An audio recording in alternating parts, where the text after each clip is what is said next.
In the shadow of World War II, as sirens wailed across continents and battle lines split the world in two, something quietly radical happened in the hills of Appalachia.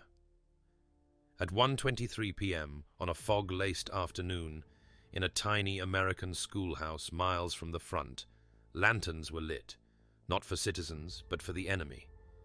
German POWs, still clad in the uniforms of a war America was bleeding to win, sat shoulder to shoulder with teachers who had lost sons to that same fight. Why? Because one Appalachian community dared to believe that education could cross enemy lines. This is the untold story of a war not won with rifles, but with chalk, books, and compassion. They had marched in under guard just weeks earlier, thin men in oversized uniforms, their boots caked with red Alabama clay, their eyes scanning the tree line like they couldn't quite believe where they had landed. Some had fought in North Africa, some had been captured in France, but all of them now stood in the soft hills of Scottsboro, an American town both removed from and shaped by the war. They were housed in Camp Scottsboro, a hastily erected POW compound on the edge of town, ringed with barbed wire and the low drone of cicadas. Locals stared as the trucks rumbled through Main Street. Curtains twitched. Storekeepers muttered. They were the enemy. No clearer word existed, and yet they looked startlingly human. The town's Baptist minister preached caution. The newspaper editorials preached outrage. But in the schoolhouse, lit by kerosene lamps and the low hum of chalk on slate, something altogether different stirred. Here, the prisoners sat upright at desks once used by Appalachian children, their hands clean, their faces alert. They repeated vowel sounds and wrestled with irregular verbs, while outside, a war continued to kill thousands a day. Private Erich Gruber, a former machinist from Bremen, raised his hand and asked what liberty meant. The teacher, Miss Ellen Morris, barely 26, and with 3 brothers overseas, paused for a moment too long. That question, she knew, was heavier than it looked. Gruber waited, his pencil suspended above the lined paper. She chose her words carefully. It means you get to choose who you are. The room was silent for a beat, save for the chirp of crickets outside. In another time, perhaps another life, these men would have been her students, her neighbors, even her friends. But the boundaries drawn by nations had rendered them untouchables, until necessity blurred those lines. The local sawmill had lost 24 men to enlistment, the cotton fields were behind on harvest, and the railway needed laborers. These POWs, deemed non-violent and cooperative, were pressed into service, their sweat feeding the very machine that fought their homeland. But the nights, those hours when the work ended and the lessons began, became something else entirely. In the glow of lamplight, between blackboards and battered dictionaries, a fragile experiment unfolded, education, not for compliance but for restoration. A town, grieving its dead, taught the language of its values to the men it should have hated, and the men, bruised by defeat and ideology, listened not because they were forced, but because they were seen as more than uniforms, more than enemies, seen, at least for 1 hour each night, as minds worth speaking to. And it all started with a question that had no easy answer. The bus hissed to a stop in a gravel clearing just beyond the town's edge, its chassis streaked with mud, and its windows too dusty to see through clearly, though that did little to stop the townspeople from staring. Soldiers disembarked first, rifles slung, expressions unreadable. Then the Germans followed, blinking against the sunlight as if emerging from some long subterranean sleep. Most were lean, sunburned, and young. Boys, really, with the posture of men who had forgotten what safety felt like. A few still bore the insignia of the Africa cause. Their tan uniforms faded to the color of dry earth, while others shuffled in from the Eastern Front, their boots worn thin, eyes clouded by frost-bitten memories. Some limped. One carried a crutch carved from a sapling. Behind the chain-link fence of Camp Scottsboro, the locals gathered in wary clusters, hands shading brows, shoulders tight with the weight of buried grief. "That one's got blood on his boots," someone muttered, though no one stepped closer to confirm it. For many, this was the first time they had seen a German in the flesh, and it jarred against the posters plastered on cafe windows and town hall walls. These weren't monsters with fangs and iron fists. They were tired, coughing, and strangely silent. The mayor issued a terse statement. The prisoners would be working in accordance with federal law and under strict supervision. That did little to settle nerves. At the post office, a woman broke down in line, clutching a telegram in one hand and a crumpled newspaper in the other. At the church, prayer circles began to include desperate lines about strength in the face of temptation and fear. And at the school, where lessons continued amid whispers, teachers were briefed by military police not to engage, not to fraternize, not to look too long. "We were told not to look them in the eye," Miss Morris would later write in her journal. "But it was hard not to, when some of them looked so lost." The camp itself was ringed with barbed wire and watchtowers, but no one could fence in the sense of unease that rippled through Scottsboro. Rumors festered, spies, saboteurs, secret hand signals, and yet each morning the prisoners filed out in orderly lines to the sawmill or the fields, accompanied by guards but not chains. And each evening they returned. They didn't shout. They didn't resist. They just walked, shoulders sagging, boots dragging, and for reasons no one yet understood, some of them carried books. Not Mein Kampf, but dog-eared dictionaries, grammar guides, scraps of English text smuggled like contraband. Something was happening behind the wire, something the town hadn't expected. The editorial in the Scottsboro Herald landed like a grenade in the town's already frayed psyche. Beneath the headline, "Lessons for the Enemy," locals outraged over schoolroom proposal, ran a flurry of quotations, mostly anonymous, each one steeped in disbelief and betrayal. "My son died in Sicily," wrote one mother. "Now his desk will be used by the men who sent him to an early grave?" PTA meetings turned into shouting matches. The Methodist Church hosted an emergency forum, and the corner store became a war council of its own, where men in suspenders and straw hats declared it a disgrace to the fallen. Even the mayor, a man who had once campaigned on unity and reason, could only mumble something about optics and public safety. Yet amid the smoke of outrage, one voice refused to bend. Principal June Carlyle, 39, widow of Sergeant Thomas Carlyle, who had died at Anzio. She stood at the front of the town hall meeting in a grey wool skirt and wartime rationed heels, holding a copy of the Geneva Convention in one hand and a list of teacher volunteers in the other. Her voice didn't rise, didn't falter. "These men are not free," she said. "But that doesn't mean they should remain ignorant. If we don't teach them something, we'll only teach them hate.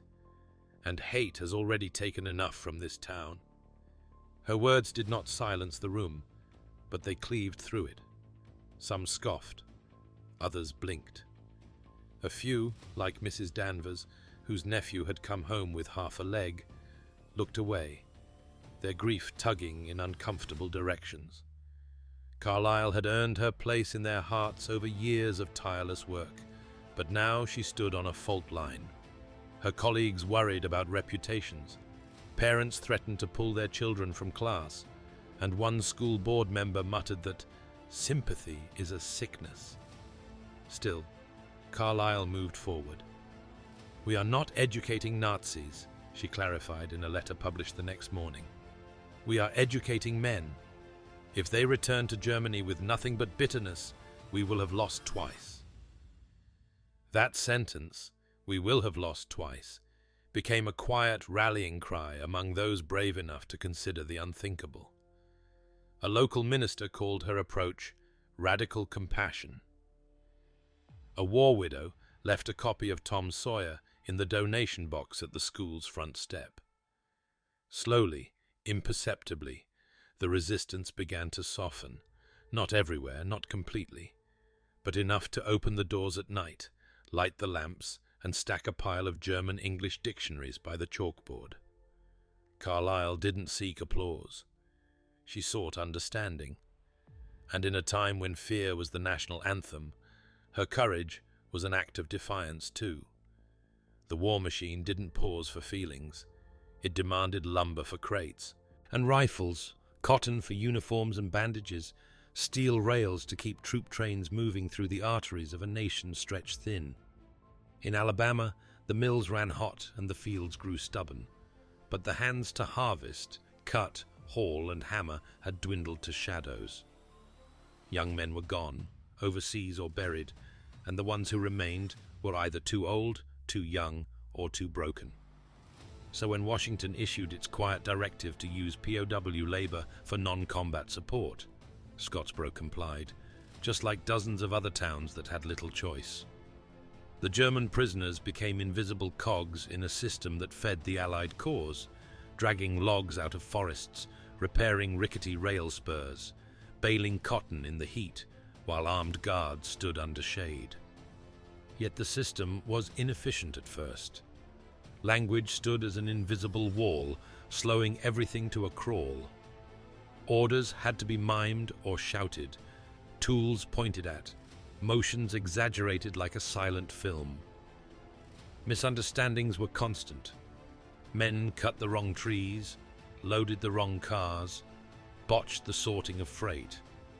A guard named Wallace muttered, "If I have to act out pickaxe one more time, I'll use it on myself."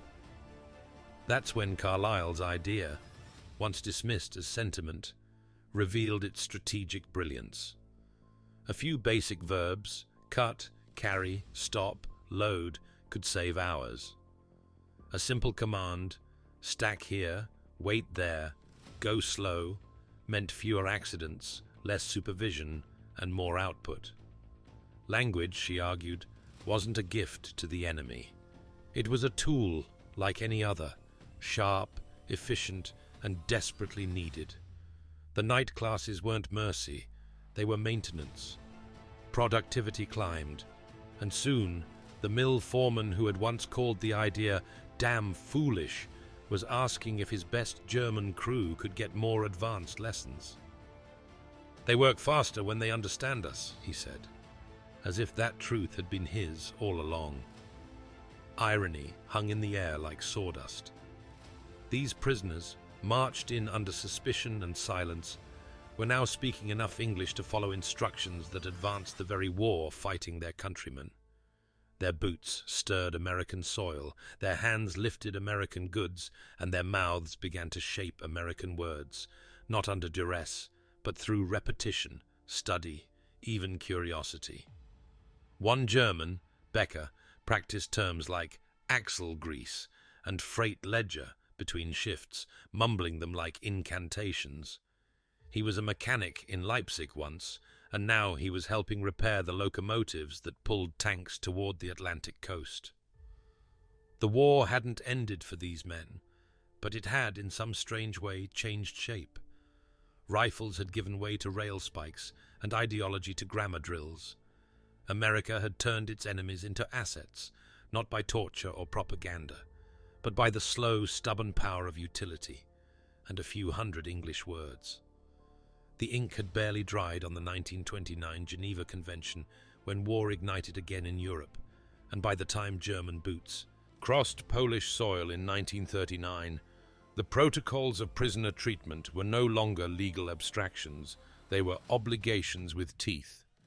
The United States, late to enter the war but early to prepare, had ratified the convention with both formality and foresight, understanding that the treatment of captured soldiers would become a moral battleground as much as a logistical one. Article 17, buried among stipulations on rations, recreation, and correspondence, stated that prisoners shall be permitted to receive education.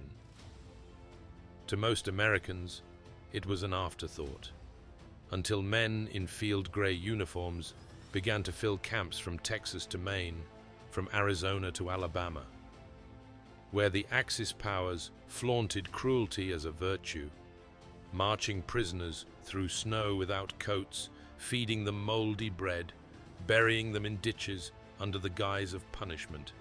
The Allies, and particularly the Americans, enforced a counterexample, not for sentiment, for contrast.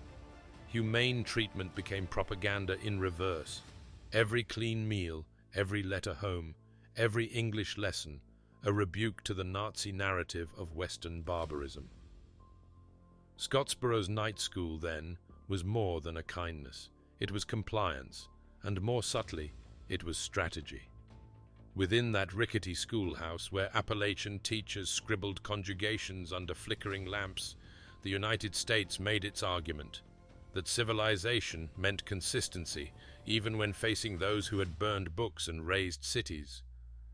That even an enemy deserved a chair, a pencil, and the chance to know a word beyond halt.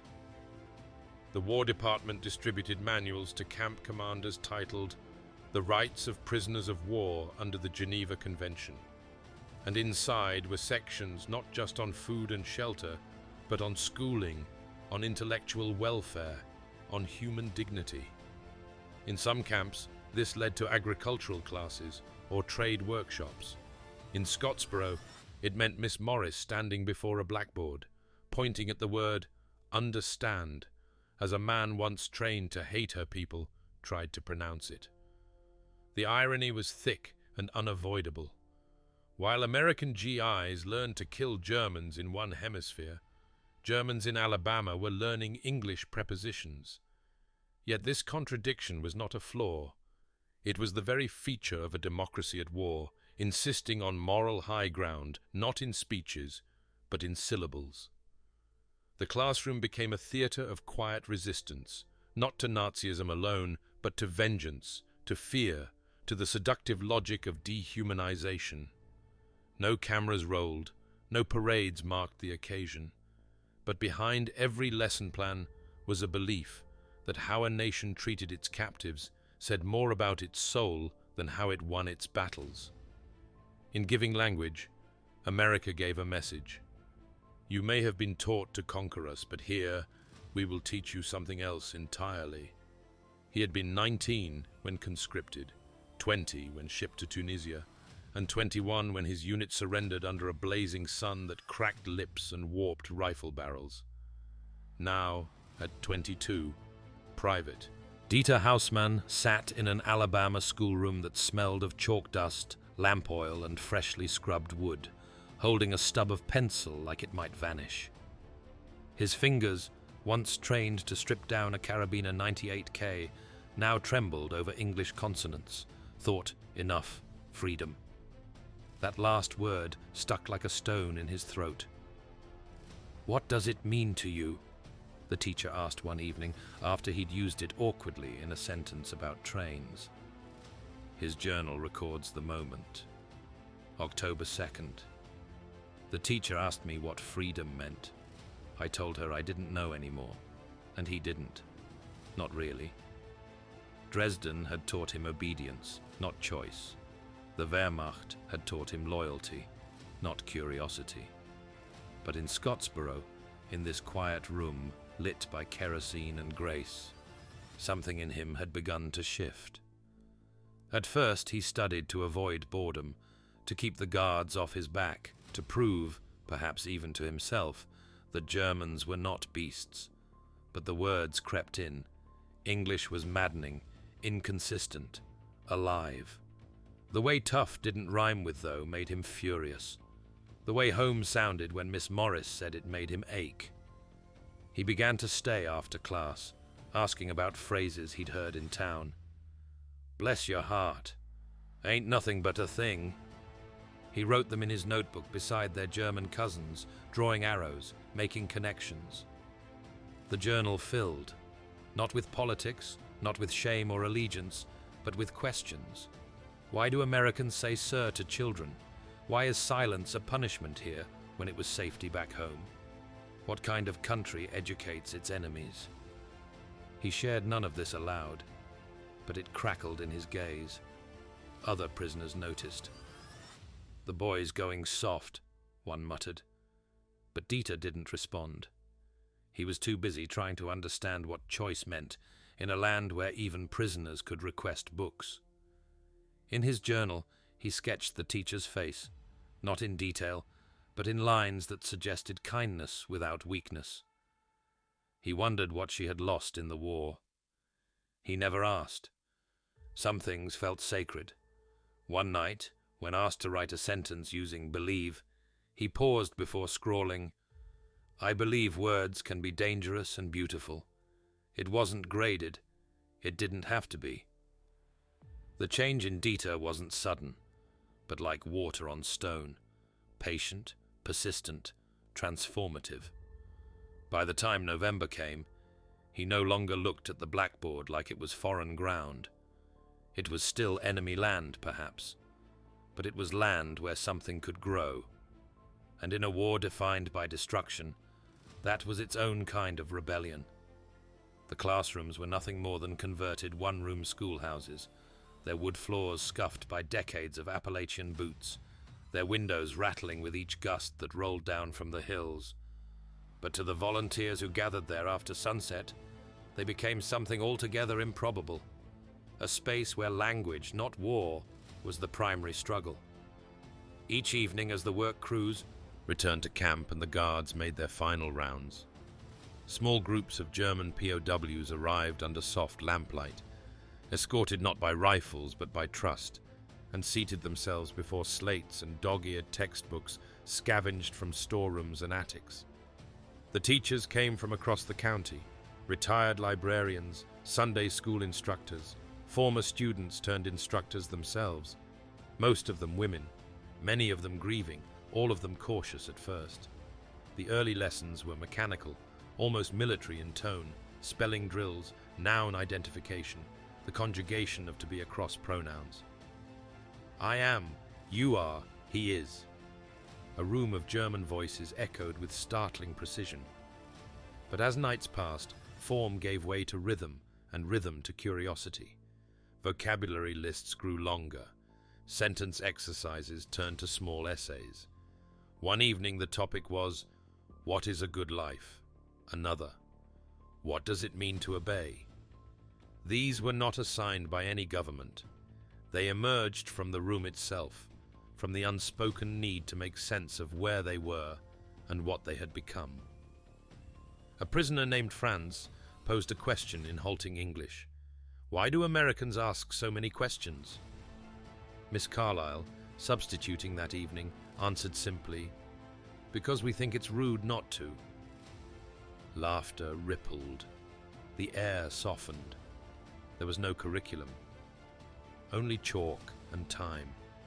And yet, something foundational was happening. The teachers marveled at how quickly their students grasped idioms, joked about the absurdities of English, debated whether freedom was a noun or an illusion.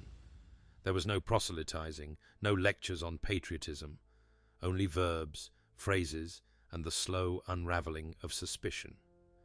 We taught them grammar, Miss Morris said later, but they taught us patience. They taught us how to look our fear in the face and realize it was just a man asking how to spell enough. The guards watched from the back, arms folded, unsure of what to make of the quiet laughter or the sight of men leaning over shared dictionaries. Outside, the world remained hostile. Bombs fell, sons died, and headlines screamed. But inside those rooms, something warmer pulsed. Not forgiveness, not absolution, but the radical act of engagement. They were not rewriting the war. They were refusing to let it write everything. When the lamps were finally dimmed and the men returned to their bunks, they often whispered English phrases to themselves, like prayer or penance. And the teachers, packing up chalk and notes, walked home through darkened streets with a strange clarity. That this, too, was part of the fight. Not for victory, but for who they chose to be in the aftermath. She had been just a girl then, 16, wiry with anxious energy and too many books tucked under one arm. The war thick around her like the Alabama humidity. By 1987, she was a retired librarian with silver hair coiled tight at the nape of her neck, but the memory still cracked through her voice like lightning in a summer storm. "They asked for books on poetry," she said, eyes glassy, the camera softly focused on her weathered hands. "Poetry? My brother had died in Italy, and here I was passing a German a copy of Whitman." The air held for a second, her breath caught not in anger, but in something else, something harder to name. She remembered the moment well. It was autumn, leaves crisp and burning at the edges of the schoolyard, and a prisoner, she thought his name was Emile, had come to the table of donated books and asked if she had anything with feeling. Not science, not history. Feeling. At first she'd hesitated, her spine stiff with grief and memory. Her brother's uniform still hung in the hallway at home, medals untouched.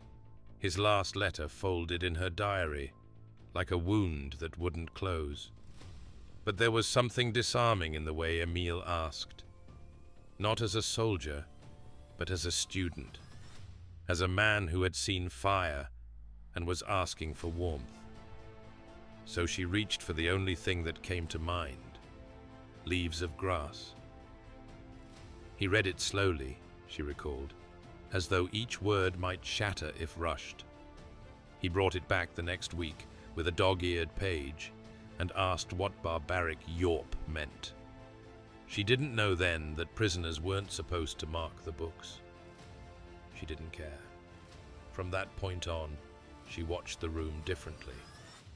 These men were not symbols, not shadows, not even Germans, not in the classroom. They were men with rough hands and uneven English, who stumbled over meter and metaphor, but carried each lesson like water through a desert. She read them Dickinson, then Auden, then Hughes. They read her Rilke in broken English, sometimes pausing for translation, sometimes not. It didn't make sense, she admitted, but it made something else. Maybe peace. Maybe just less hurt. The memory bloomed again. How one of them had written his own poem, translated from German to English, and left it tucked in a book. War takes names. Peace returns them. She hadn't understood it then. She did now.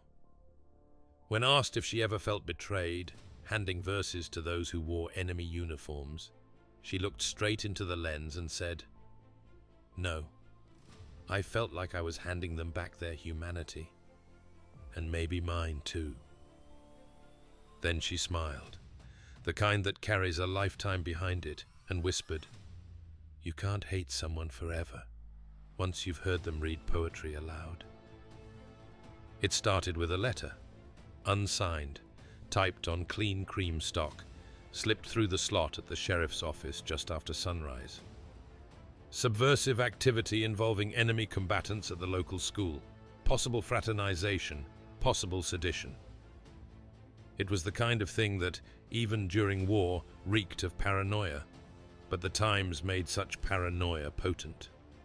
Within a week, 2 men in tailored suits arrived from Birmingham, their car gleaming, their briefcases heavy with paperwork and authority.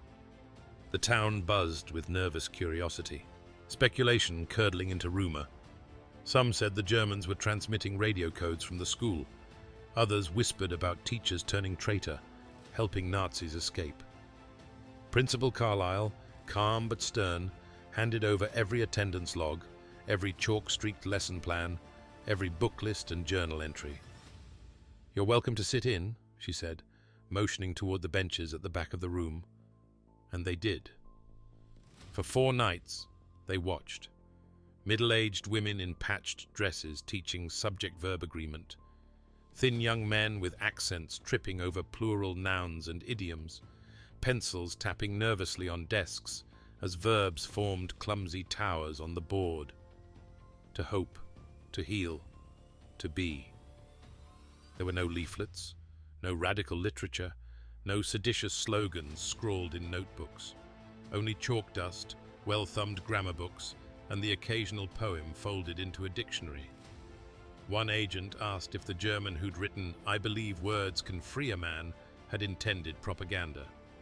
Miss Morris replied, "I think he was trying to pass his next vocabulary quiz." Outside the school, however, the air had thickened with suspicion. A crowd formed one night, not violent, but charged. Men stood with arms crossed, not daring to enter, not willing to disperse. A few women carried signs, "Remember our boys," but inside, the lesson continued undisturbed. Past participles and pronunciation drills carrying on like ritual. By the end of the week, the agents returned to their car, one of them mumbling, "More catechism than conspiracy," before disappearing down the gravel road. The case was closed. Quietly. No headlines, no apology. Just a memo filed somewhere in a cabinet now lost to time. Yet the impact lingered. For days afterward, the classroom sat half empty. Some teachers withdrew. Some townsfolk tightened their grip on grief. But others stayed. They stayed because they'd seen what the agents couldn't quantify.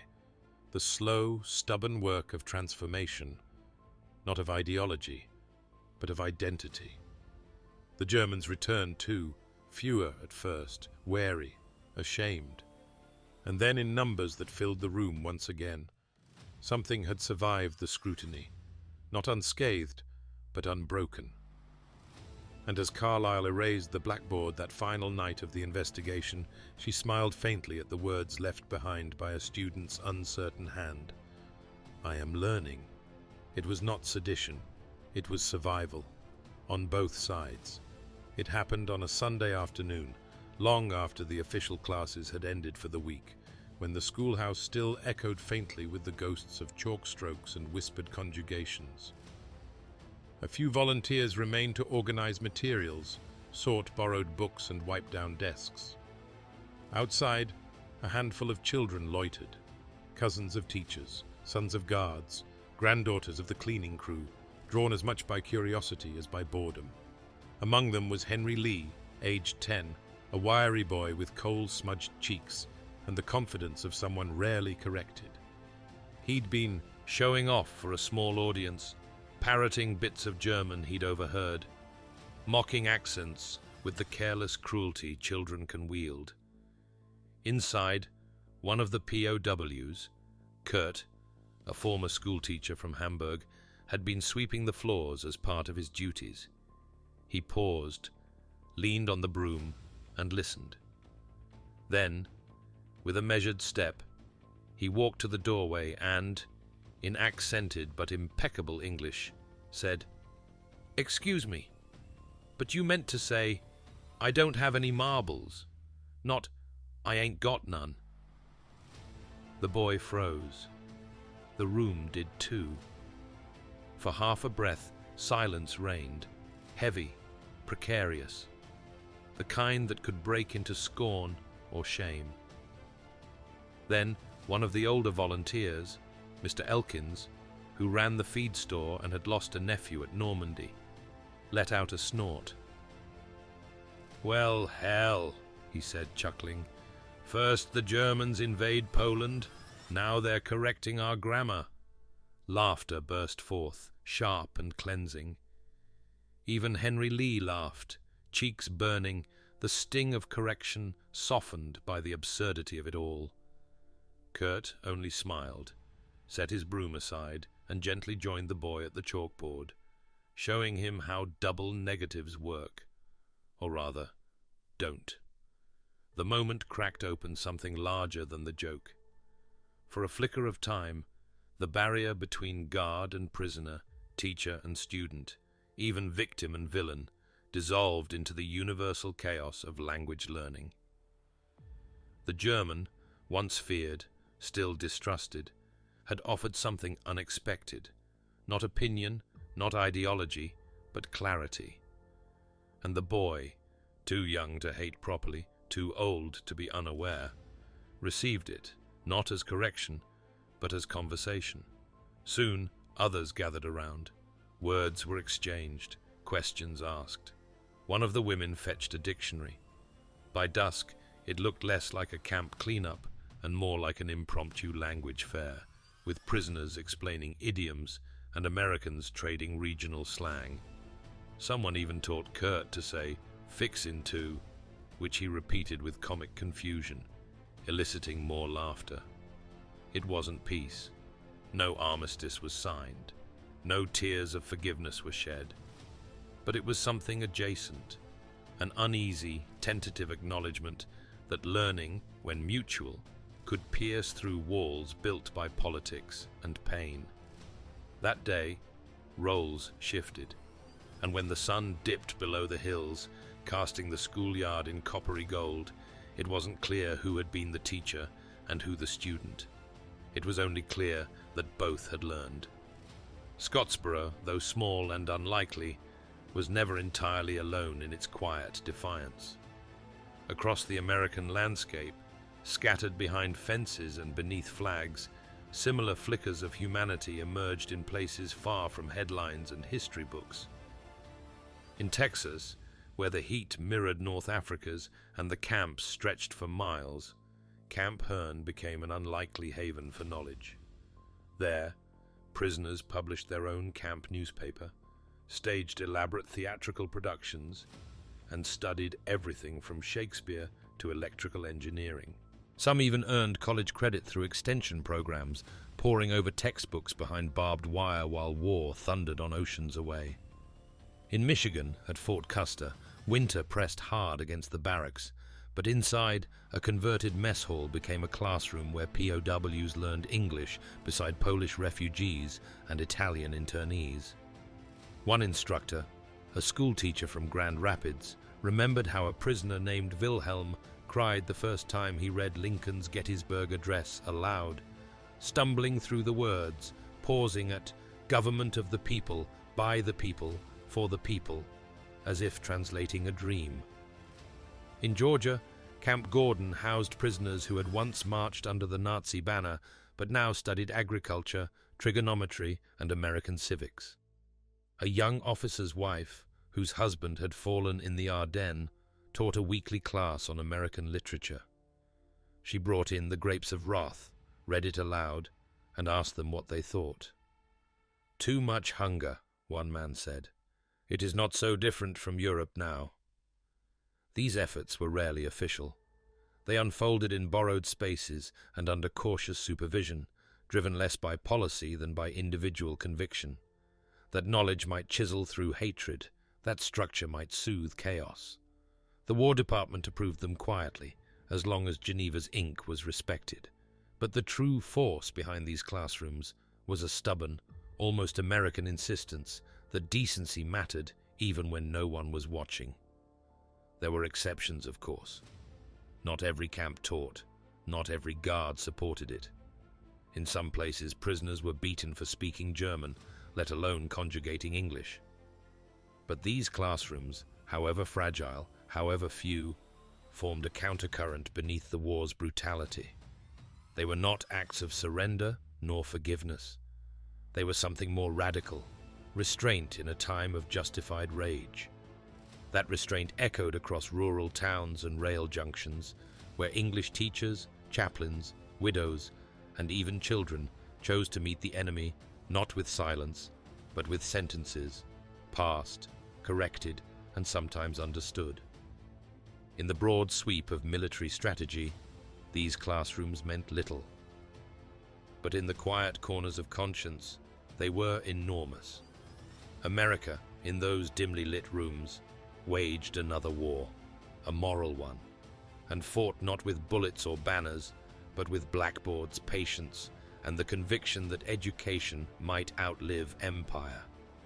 Scottsboro was not alone. It was part of a fragile, powerful tradition that believed brutality could be answered, not with more of the same, but with grammar, grace, and a desk shared with the enemy. The letters began arriving in spring. Thin envelopes with foreign stamps and uncertain addresses. Their German script careful, almost reverent. One by one, they trickled into the principal's office at what was now again just a regular school in Scottsboro, no longer lit at night by the strange, hopeful lamps of wartime exception. 14 in total, each penned by a man once labeled the enemy, now scattered across a ravaged and rebuilding Europe. Some came from Hamburg, some from Dresden, others from tiny villages that had not existed on any American map. Principal June Carlyle read them alone, late in the afternoons after the last bell had rung, her reading glasses sliding down her nose, her breath catching every few pages. "You reminded us we were human," one letter began, the handwriting cramped but steady. Another said, "We did not come to your school for politics. We came because it was the only place we were not numbers." The letters were not grand or flowery. They were not apologies for a war most of them had been too young to understand, much less shape. They were thanks. For words, for time, for dignity. One man enclosed a small black and white photograph, its edges worn soft, its image haunting in its symmetry. It showed a group of children in post-war Berlin, hunched over a long wooden table, learning English from a man with hollow cheeks and a worn suit coat. On the back, scrawled in English, was a single line: "I use your lessons now for peace." Carlyle held that photo for a long time. In those children's faces, she saw echoes of her own students, of the volunteers who had come night after night with chalk and dictionaries and hope. She thought of Dieter Hausmann, who had asked about freedom, of Kurt, who had corrected a 10-year-old's grammar with unexpected grace, of Emil, who had read Whitman with shaking fingers and whispered the words like a confession. She thought of the hatred that had flared when the school was shuttered, of the silence that followed, and of the way that, slowly, the rooms had filled again, not with trust perhaps, but with effort. These letters, written in a broken language by once broken men, formed a strange chorus, soft-spoken, unsure, but unmistakably grateful. In a world clawing toward normalcy, they offered a strange kind of closure, not the triumphant ending the war films would later portray, but a more complicated, more human one. A quiet acknowledgement that something rare had happened in that schoolhouse, something radical, something that mattered. Carlyle never replied. She didn't need to. The letters weren't invitations. They were memorials. Proof that the classroom had not vanished when the soldiers left, but had followed them across oceans and rubble into a future stitched with memory. And in that, the loop had closed, not with erasure, but with echo. The bulldozer arrived just after dawn, its engine coughing against the morning chill as if reluctant to begin. By noon, the old clapboard schoolhouse that had once echoed with foreign syllables and tentative hope lay in a heap of timber and memory. The roof collapsed inward first, pulling down beams seasoned by decades of weather and war, followed by walls that had held the silence of grief and the laughter of second chances. Townsfolk watched from a distance, some out of nostalgia, others out of obligation, but few spoke. It had been 10 years since the night classes ended, and time had dulled the controversy into something faintly mythic. Most of the children who'd once sat beside the enemy were now parents themselves. Most of the teachers had moved on or passed on, but one man, a local historian with a fondness for lost causes, stepped carefully through the settling dust and sifted through the debris until he found what he'd come for: the blackboard. Scarred by decades of use, its surface was still intact, the last phrase ever written still faintly visible in chalk. Understanding is stronger than fear. No one could say who had written it or when. Perhaps it had been Carlyle herself in those final days after the letters came, or perhaps a prisoner in one last act of defiant gratitude. Either way, the words held. They held against wind and weather, against accusation and denial, against the weight of forgetting. The historian propped it up in the back of his truck, covered it with a tarp, and drove away slowly, as if escorting the memory of something sacred. The lot was cleared by sunset. Within a year, a grocery store would rise on the land, its aisles bright and forgetful. But for those who remembered, who had lived through those nights of fragile grammar and broken accents, the story endured. It endured in books passed quietly from hand to hand. It endured in letters tucked into family Bibles. It endured in a language learned not to win, but to connect. In a war that demanded enemies, one school had offered education. In a time obsessed with victory, one town had dared to speak instead of shout. And though no statue marked the site, no plaque bore the names of those who taught or those who learned, the impact rippled outward, through time, through nations, through the simple idea that seeing the other clearly is the first act of peace. It did not stop the war. It did not rewrite history, but it mattered. And it began not with a treaty or a trumpet, but with a flicker of lamplight at 1:23 p.m. in a small schoolhouse in Alabama, where the enemy became a student, and understanding stepped quietly into the room.